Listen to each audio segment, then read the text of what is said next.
¿Cómo están? Bienvenidos a Última Mirada. Vamos a conversar hoy día de, bueno, el gobierno ya está instalado, hay una serie de cosas que están pasando, hay ideas, hay cosas que han tomado razón sobre las relaciones con distintos países de este nuevo gobierno. Vamos a conversar con el presidente de la Fundación para el Progreso, Axel Kaiser. Muchas gracias por estar con nosotros, Axel. No, Fernando, gracias por la invitación. Siempre un gusto acá conversar contigo. Pero oye, a ver, cuéntame un poquitito. La Fundación para el Progreso. Si tú tuvieras que definirla y tuvieras que decir, las fundaciones de ese tipo, ¿cómo ingieren en la vida diaria? Sobre todo cambiando el clima de opinión intelectual, influyendo en el clima de opinión intelectual. Significa el conjunto de ideas y creencias que predominan en una sociedad sobre determinados asuntos. En el caso nuestro nos enfocamos mucho en temas de libertad económica, Estado de Derecho, democracia liberal, libertad de expresión, cuestiones de ese estilo, ¿ya? Y tratamos de difundir, ¿no es cierto?, una filosofía que es esencialmente la del liberalismo clásico, ¿no? Y ofrecer esa perspectiva en el debate público. Y de esa manera, creo que en el tiempo que llevamos instalados, hemos llegado a millones de personas. De hecho, lo tenemos medido en nuestras redes sociales, en los cursos que hacemos todas las semanas prácticamente, que hemos formado. De hecho, hay muchas personas que han pasado por la universidad de la Fundación, así la llamamos, o la Academia de la Fundación, han terminado en puestos políticos de cierta relevancia o en comunicaciones, cuestiones así. Así que ese es el trabajo que hacemos.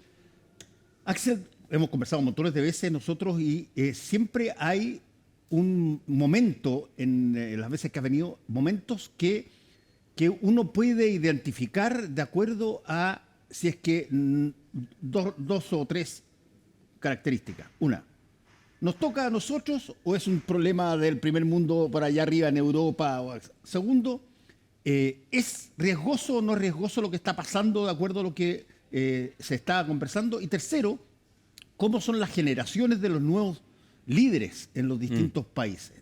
Ahí tenemos tres materias para entrar. Métete en cualquiera que quieras. Mira, yo estoy extraordinariamente preocupado por lo que está ocurriendo en Europa. Yo vengo llegando a Alemania, tuve casi todos los días en el Bundestag en Berlín hace poco tiempo y hablando con políticos, ¿no?, representantes ahí. La crisis económica alemana, que ya es un tema que se está hablando en la prensa norteamericana, inglesa, en todos lados, es muy profunda. Tienes una fuga de capital humano de Alemania, que el año pasado fueron casi 300.000 personas que están yendo porque no hay oportunidades allá. Tienes una contracción de la producción industrial de un 25% en los últimos 10 años. Es un desastre. ¿Y cómo un país tan potente como Alemania? Políticas que aplicaron basadas en ideas muy equivocadas. En el caso del gobierno de Merkel, donde parte de todo este desastre tiene que ver con la transición energética. Cuando pasó lo de Fukushima en Japón, Angela Merkel, de manera muy irresponsable y muy impulsiva, dice, ok, vamos a cerrar los reactores nucleares en Alemania, que eran de los más seguros del mundo, ¿no? Y avanzan en eso y terminan cerrando su producción de energía nuclear, con lo cual se convierten en dependientes absolutos casi del gas ruso, ¿no? Algo que Trump les advirtió en su primer gobierno y se le rieron en la cara. Están las imágenes en YouTube. Dijeron, ustedes se van a terminar convirtiendo en dependientes absolutos del gas ruso.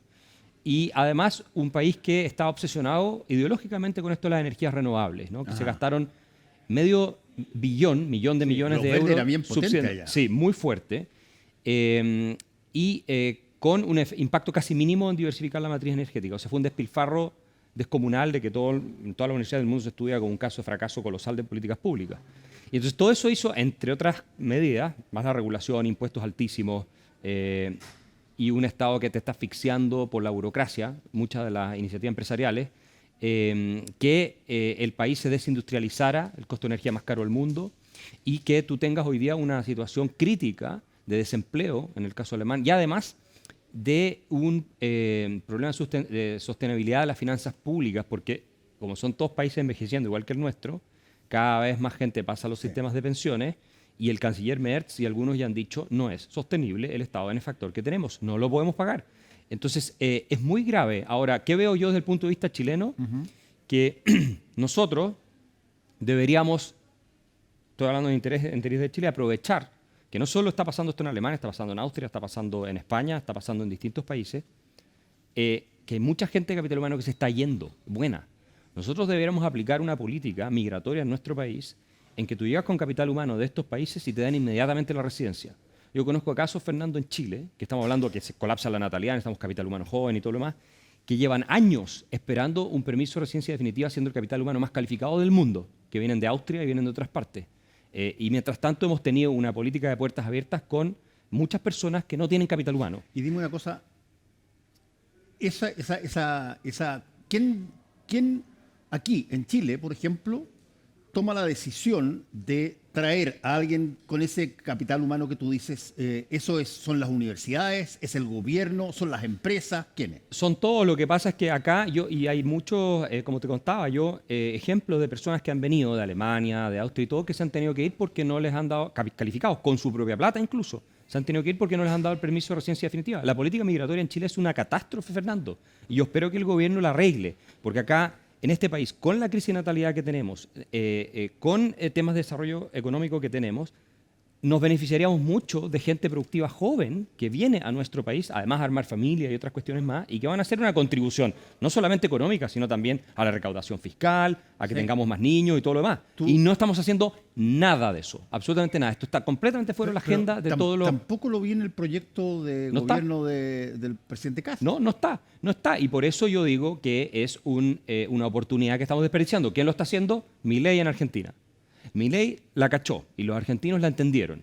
Y están diciendo, bueno, como vamos además de traer capital económico, porque están bajando los impuestos, abriendo la economía y todo lo más, hoy día ya hace un artículo en el Mercurio de las agencias internacionales que consideran que Argentina está despegando y todo, vamos a traer capital humano también de Europa. Entonces están ofreciendo de manera bastante simple, ahora no solamente tratos de impuestos preferenciales para gente que viene con plata a Argentina, o por lo menos trámites de residencia y todo lo más, como Golden Visa, cuestiones así, que lo tiene Uruguay hace muchos años, lo tiene Paraguay, que no tienen impuestos sobre renta global, o sea, que va mucha gente para allá con recursos, sino que además están viendo la posibilidad de traerse todo ese capital humano, porque eso te ayuda a que tu sociedad despegue. Nosotros en el pasado en Chile, en el siglo XIX, lo tuvimos.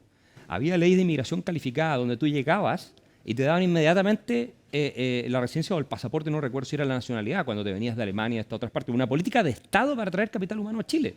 Y nosotros hoy día no tenemos absolutamente nada. Lo que estamos teniendo es gente que viene de países con menos calificaciones, muchas muy pobres, que si tú midieras el efecto que tienen sobre la economía en última instancia y sobre las arcas fiscales, probablemente es neto negativo, porque terminan recibiendo más impuestos de lo que están aportando al sistema, como ocurre en Europa. Déjame preguntarte, porque tú mencionaste a Milei, y tú eres una persona de las pocas que hay en Chile que tiene una relación muy cercana con Javier Milei, el presidente de Argentina. A ti te tratan allá cuando yo mejor que acá. Claro, mejor que acá. Yo he estado y he preguntado, oye, ¿qué tal Axel Kaiser? Y dice, es el consejero de Milei. Sí. A ver, cuenta, ¿cuál es la relación que tienes tú con Javier Milei? No, es una relación de amistad que partió hace mucho tiempo, antes de que Milei fuera tan conocido, antes de que fuera político. Yo lo vi como una persona muy convencida de defender las ideas libertarias, con una mente extraordinariamente aguda.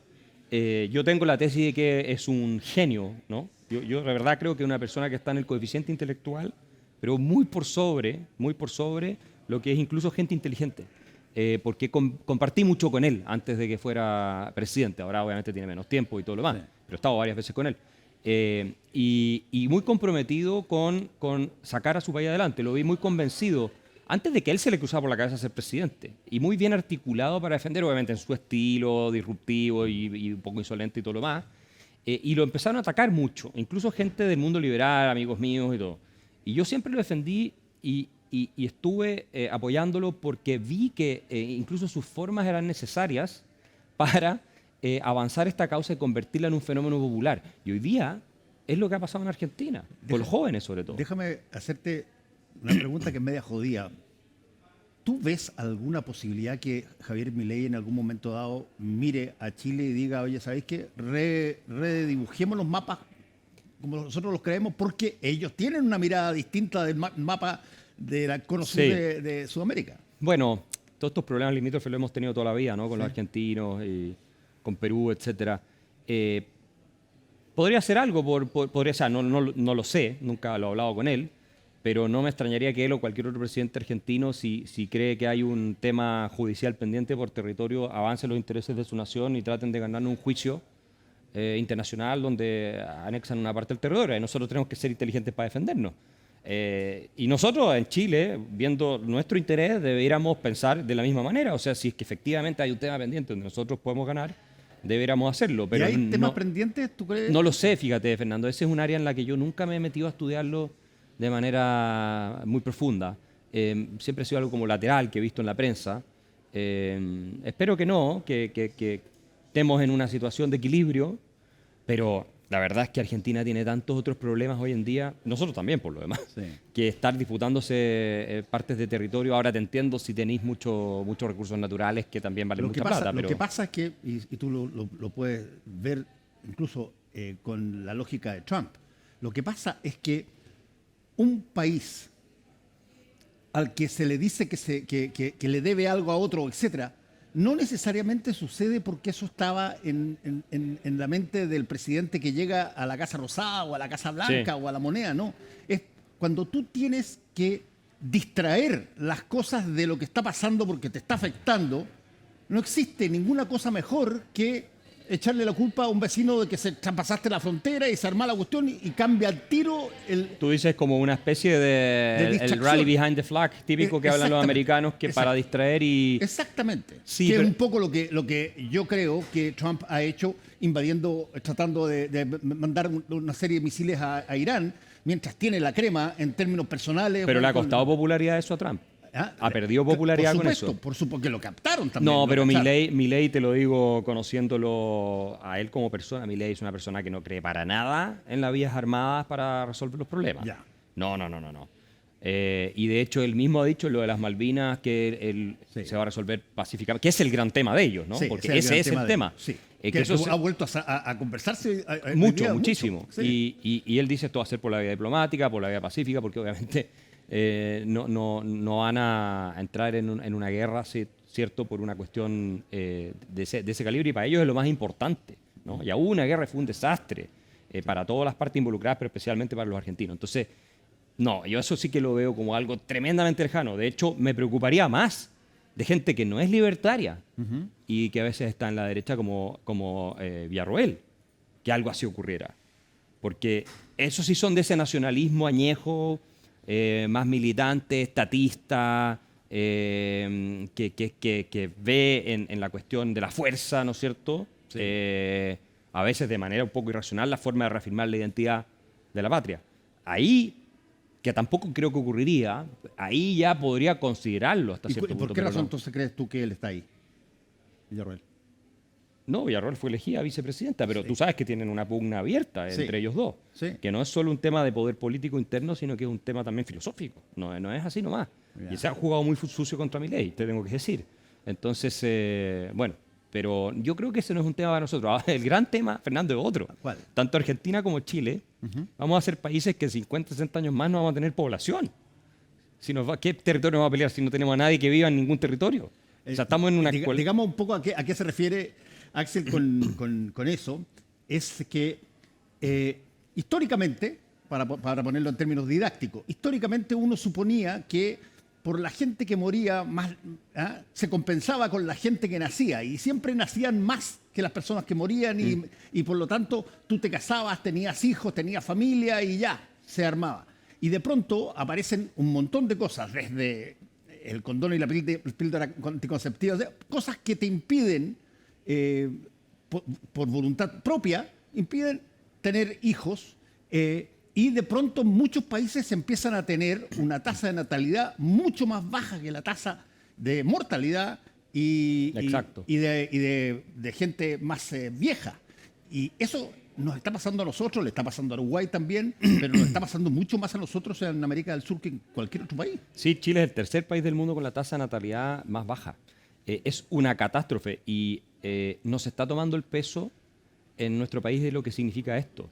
Nosotros deberíamos hacer realmente un gobierno de emergencia nacional para ver cómo revertir esto, ¿no? Porque la población en Chile, en 3 regiones, ya está encogiéndose y en no muchos años más va a empezar a encogerse en el país, va a empezar a ser cada vez más pequeña. Eso tiene todo tipo de consecuencias, no solo la sostenibilidad de las finanzas públicas, que se pasa a ser un gran tema, ¿no? Que el Estado tiene que financiar a más viejos, salud, pensiones, todo lo más, no hay nadie que pague o pocos que paguen impuestos, empezáis a entrar en la dinámica de la crisis fiscal, después la cantidad de gente sola que va a tener depresiones y problemas de salud, que ya en Inglaterra tiene un departamento del Estado, que es casi un ministerio de la soledad, oficial, del gobierno inglés, ¿no? Algo así como un ministerio de la soledad, que ya es un tema grave. Después tienes temas de no vas a tener mano de obra para nada. Y la gente dice, los robots van a resolver, los robots no van a resolver. El gaffiter, todas esas cuestiones no te las va a resolver el robot. Por lo menos eso es lo que dicen la gente que sabe de robótica. No todavía, porque tal vez en 100 años más te lo resuelvan los robots. Ahora no van a poder. Entonces, no vas a tener dentistas, no vas a tener enfermeras, no vas a tener... Entonces, es un problema gravísimo. Por eso yo insisto con lo de la migración y que debemos aprovechar la oportunidad. Y lo otro, Fernando, es que si tú miras el gráfico en Chile, a mayor decil de ingresos, menor tasa de natalidad. O sea, el 10% de más ingresos en Chile es el que menos hijos tiene, 0.6. Así es. Eso es extinción. Y en parte, creo yo, y hay papers que lo muestran en el caso de Corea del Sur, tiene que ver con la cantidad de impuestos y el costo de la vida que tú estás pagando. Porque en realidad en Chile, si tú miras la recaudación total del Estado, hay un 20% de gente que financia más del 80% de la recaudación total. Oye, mira, déjame plantearte el tema sobre la tasa de natalidad que causó bastante impresión cuando el gobierno reciente dice, oye, tienes que escuchar el corazón del niño cuando está en la guata de la mamá. Ese escucha el corazón, hay que escuchar el corazón, casi como diciendo, oye, vamos a hacer que nazcan los hijos qué sé yo, por piedad, por cariño, por sentimiento, y no porque uno quiera. Mira, eso me parece a mí una cosa bien curiosa, para serte franco, ¿ah? Porque si que una persona escucha e igual aborta, mañana lo van a acusar de asesino. Mira, para ser justos, no fue algo del gobierno, sino que salió de una iniciativa del Partido Nacional Libertario, de uno de los... Así es. Pero, y tiene que ver específicamente con el tema del aborto. Eso no es una manera en que tú puedes revertir la caída de la natalidad, porque la cantidad de abortos que se producen en Chile puede que tenga más la cifra al año por las tres causales. Son un par de miles, no es algo grande, que tú puedas, no. Y tiene mucho más que ver con un tema de, efectivamente lo que dices tú, es un tema del sentido de qué es lo sagrado. O sea, obviamente hay personas que consideran que hay una vida humana desde la concepción y por lo tanto hay que hacer todo lo posible porque esa vida se mantenga, prospere y todo lo demás. Y esa gente no está de acuerdo con que tú llegues y abortes sin tener toda la información que debieras tener cuando tomas la decisión, ¿ya? Obviamente la otra postura también es comprensible. Como me dijo Deirdre McCloskey, una profesora gran economista de Estados Unidos, el problema en el debate del aborto es que todos tienen razón. Entonces no tienes nunca una definición fácil. Por el otro lado también está el punto de, oye, pero es que si hay un caso de una mujer, ¿cierto?, que para salvar su vida tienes tú que hacer un aborto terapéutico, ¿cómo vas a obligarla a escuchar? Y por lo tanto, me parece que en este sentido sería prudente reimaginar esta discusión de manera tal de que cuando haga sentido y si no, no. Porque si tú tuvieras aborto libre, efectivamente, yo creo que debiéramos tener esa ley. Porque, por último, ya, si decía abortar, pero con toda la información como mujer. Pero en los casos específicos de las causales, y no sabemos hasta qué punto algunas causales se usan de manera como aborto libre, o sea, hasta qué punto realmente cuando se dice estoy abortando por violación, se está abortando realmente por violación, yo no lo sé. Habría que ver si eso es en todo el 100% de los casos así, o en algunos casos se está usando esa excusa para poder abortar, con lo cual se engañaría el espíritu de la ley, además. Sí, yo he dicho que a mí no me gusta una ley de aborto. Yo lo he dicho y me han salido, oye, qué sé yo, ya eres, pero facho, por decir. No, yo creo que la vida tiene derecho a salir. Tú nunca sabes, qué sé yo, qué tipo brillante puede estar naciendo, que te cambia la vida, en fin. O por el solo hecho de que esa es vida. Pero reconozco que se generó una gran mayoría para las tres causales y una serie de otras cosas, y desde ese punto de vista el que a ti te planteen, oye, escucha el latido de la guagua en la guata de la mamá, es casi como un chantaje. No, yo no creo que vaya por ahí, Fernando. Yo creo que es el tema de los principios, cuando son trascendentales, da lo mismo que mayoría quiera pasarlos a llevar, siguen siendo principios. O sea, los principios no dependen de cuánta gente los apoya. Tú puedes ser la última persona del planeta defendiendo el derecho a la vida de alguien y eso no... Claro, entonces va por ahí. Yo tengo tu misma posición. Yo creo que hay que hacer todo lo posible por fomentar una cultura de la vida. Exacto. Y por lo tanto desincentivar el aborto, ¿no? Lo que no significa ser completamente insensible a las demás Y hay visiones, montones de causas posturas. razonables por las cuales no Exactamente. corresponde que traigan un... Pero yo creo que lo un que hay niño detrás acá es básicamente afirmar lo que dices tú, la cultura de la vida, de que tiene valor desde su concepción, algo que yo también pienso, que hay una cuestión trascendental, en este caso, que tiene que ser protegida, no al punto de prohibirlo, porque no está diciendo prohibamos, Sí. se está diciendo... Pero yo entiendo el otro lado del argumento también cuando se dice, sí, pero es que hay casos tan dramáticos que en realidad es casi cruel tú obligar a la mujer que quisiera, por ejemplo, tener un hijo, pero que no lo puede tener porque las condiciones médicas no lo permiten. Y entonces ahí es donde tú tendrías que ver cómo resolver eso, que yo no tengo clara la respuesta en este minuto. Probablemente en un caso así, tal vez la mujer tiene que elegir si quiere o no quiere, y le dejas la opción a ella, escucharla a ti o que se le presente como una opción. No sé, lo que se me ocurre así conversándolo acá. Probablemente no es la mejor forma de salir jugando en esto, pero es un tema complejo. Ahora, el cuadro general, yo creo que esto no nos distraiga el cuadro general, que nuestra población se está extinguiendo y Chile está desapareciendo. Ese es el cuadro general. Y tenemos que hacer, por la natalidad, una de las cuestiones que debemos hacer es abaratar el costo de vida. Y el costo de vida en parte en Chile, yo escribí una columna en el Mercurio el sábado, donde lo medí en algunas cosas, es caro por la cantidad de impuestos y regulaciones que tenemos. Tú sabes que hay estudios que muestran que comprarte una casa nueva en Chile, hasta un tercio o más del costo que tú pagas, que es mucho, viene por impuestos y regulaciones estatales. Entonces, ¿cómo vamos a tener un sistema que funcione donde las familias jóvenes quieren tener sus casas con espacio para los niños, si tú les estás aplicando desde el Estado inmediatamente un 35 hasta 40% de costo extra? Después, las carreras universitarias hay que acortarlas para que no sean tan caras, tanto para los contribuyentes en el caso de la gratuidad como para los que la pagan en el caso de la no gratuidad. Oye, y última pregunta, pues se está acabando el tiempo. Te quiero preguntar, Axel, a ver, si tú tuvieras, tú tienes la posibilidad de estar en contacto con el presidente Kast todo el tiempo, si tú tuvieras que decirle, a ver, la cosa que más se necesita que se haga rápido y que la gente lo vea para que crea que este proyecto puede ser, ¿qué sería, dirías tú? ¿Proyecto específicamente a cuál te refieres ahora? A cualquiera, cualquiera que sea capaz de transmitir, a ver, esto aquí se va a hacer algo o se está haciendo algo real, concreto, no son puras palabras.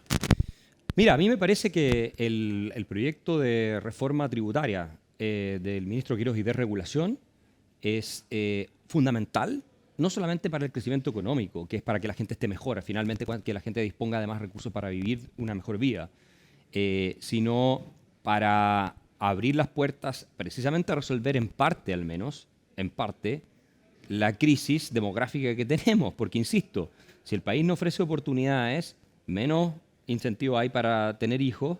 Si el país no ofrece oportunidades, menos incentivo hay para recibir buena migración, que podrían ser cientos de miles los que estuvieran viniéndose a Chile, en un país que crece 4 o 5%, ofreciendo buenas oportunidades laborales de gente joven que va a tener familia y que se va a integrar perfectamente porque son culturas compatibles, etcétera. Entonces, yo pondría mucho énfasis en eso. A mí, Fernando, realmente yo pienso de aquí a 30, 40 años. Creo que tenemos que empezar ahora con este tema, porque si no vamos a encontrarnos con un país con las arcas fiscales quebradas, un país sin habitantes, que va a ser presa fácil de botín geopolíticamente para tal vez otras potencias, carísimo porque no vas a tener la mano de obra para poder contratarla, etcétera, etcétera. O sea, va a ser un país mucho peor y con una crisis además de salud mental que ya va a ser peor que la que tenemos, que no es menor. Y aquí debiera estar el presidente, yo creo que el presidente Kast debiera estar liderando este esfuerzo en un gobierno de verdad pensando en cuestiones de emergencia que no sean soluciones parche. Porque todos los políticos que están ahora, incluso nosotros tal vez no estemos cuando esto sea realmente dramático, pero sí lo vamos a alcanzar a vivir en cierto nivel de gravedad. Y ahí deberán estar los distintos partidos conversando y discutiendo este tema, porque lo contrario vamos a terminar realmente muy mal. Axel Kaiser, muchas gracias por estar con nosotros. A ver si es que dejamos un tiempito para que pase y podemos volver a tomar este tema, a ver qué tanto se hizo, qué tanto se trató de hacer y cuáles fueron los resultados. Bueno, veremos, Fernando. Muchas gracias por la invitación. Gracias a ustedes. Nos encontramos mañana. Chao.